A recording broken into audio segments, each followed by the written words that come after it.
Assalamualaikum warahmatullahi wabarakatuh. Saya Nurdian Sari dengan NIM 1062300050. Saya dari Prodi Hukum Tata Negara, Fakultas Syariah UIN Sultan Toha Saifuddin Jambi. Video ini saya buat untuk melengkapi nilai mata kuliah hukum pidana dengan dosen pengampu Bapak Muhammad Aiman SHMH. Pada video kali ini kita akan membahas mengenai materi makalah dari kelompok 5, yaitu asas-asas hukum pidana. Langsung saja, pembahasan yang pertama. A. Pengertian asas dalam hukum. Asas hukum adalah prinsip mendasar yang menjadi landasan atau pedoman dalam pembentukan dan pelaksanaan hukum. Asas ini berfungsi untuk 1. Memberi arah dalam pembentukan undang-undang. 2. Menjadi pedoman dalam pelaksanaan hukum agar konsisten dan adil. 3. Menjadi dasar bagi hakim dalam memutus perkara secara objektif. Contoh asas dalam hukum Indonesia mencakup asas-asas keadilan, kepastian hukum, kemanfaatan, dan beberapa asas yang diatur dalam berbagai cabang hukum. B. Asas legalitas. Asas legalitas adalah prinsip fundamental dalam hukum pidana yang menyatakan bahwa seseorang hanya dapat dipidana jika perbuatannya telah diatur sebagai tindak pidana dalam perundang-undangan yang berlaku sebelum perbuatan itu dilakukan. Tujuannya untuk melindungi hak asasi manusia dari tindakan sewenang-wenang aparat penegak hukum. Landasan hukum pasal 1 ayat 1 KUHP yang berbunyi tiada suatu perbuatan dapat dipidana kecuali atas kekuatan aturan pidana dalam perundang-undangan yang telah ada sebelum perbuatan dilakukan. Yang ketiga, C. Asas retroaktif. Asas ini adalah asas yang memungkinkan penerapan undang-undang secara surut, yaitu untuk perbuatan yang dilakukan sebelum undang-undang tersebut diberlakukan. Kondisi penerapannya, kejahatan luar biasa seperti genosida, pelanggaran HAM berat, atau kejahatan internasional lainnya ditetapkan secara eksplisit dalam undang-undang.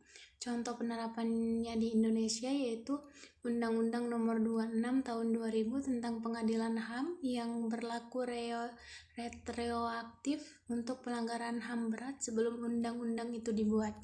Pengadilan Nuremberg atau setelah Perang Dunia II juga menggunakan asas ini untuk mengadili pelaku kejahatan perang. Lalu yang berikutnya yaitu D. Asas dualistis.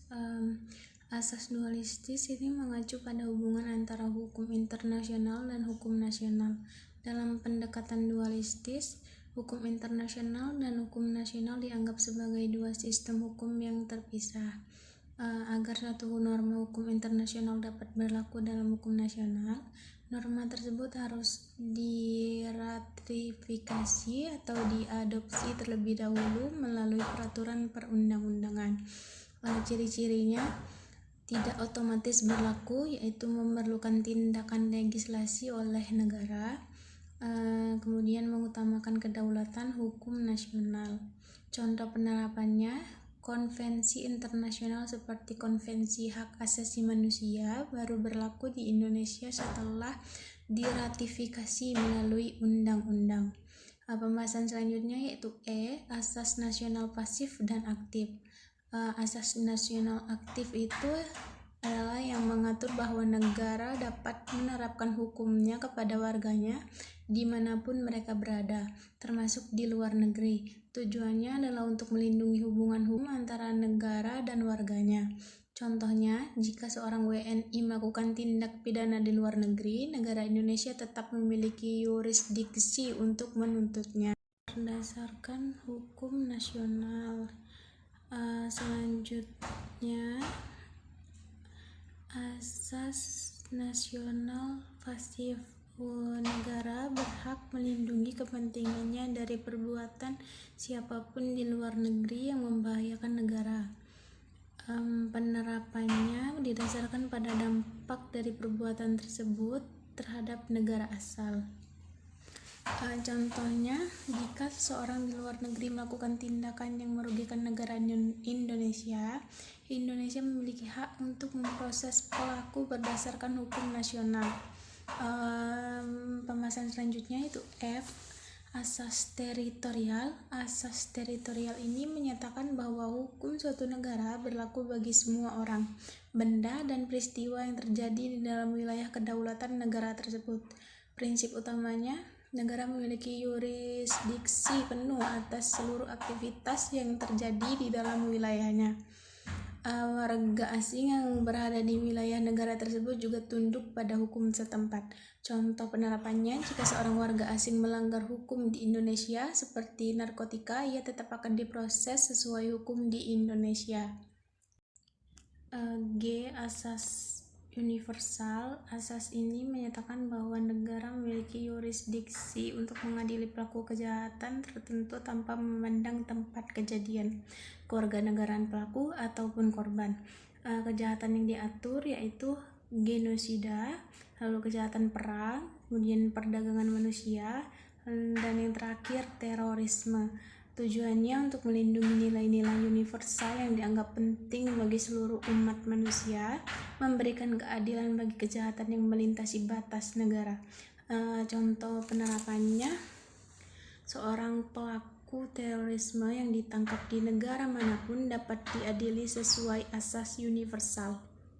Dari semua pembahasan kita tadi dapat ditarik kesimpulan, asas-asas hukum pidana merupakan landasan penting bagi sistem hukum pidana di Indonesia yang memberikan batasan asas-asas hukum dalam proses penegakan hukum. Asas hukum adalah fondasi utama untuk menjadi dasar pembentukan berbagai peraturan hukum. Asas-asas hukum pidana merupakan prinsip-prinsip dasar yang menjadi landasan dalam sistem hukum pidana di Indonesia. Prinsip ini bertujuan untuk memastikan bahwa proses penegakan hukum berjalan secara adil, transparan, dan sesuai dengan dalam sistem hukum nasional. Beberapa asas utama yang menjadi pilar hukum pidana meliputi asas legalitas, asas non-retroaktif, asas kesalahan, asas keadilan, dan asas kepastian hukum. Selain itu, asas-asas tambahan seperti asas teritorialitas atau lalu asas personalitas dan asas perlindungan juga menjadi penting dalam mengatur penerapan hukum pidana baik dalam konteks nasional maupun internasional. Lalu kemudian saya rasa hanya itu yang bisa saya sampaikan. Lebih dan kurangnya saya mohon maaf. Wassalamualaikum warahmatullahi wabarakatuh.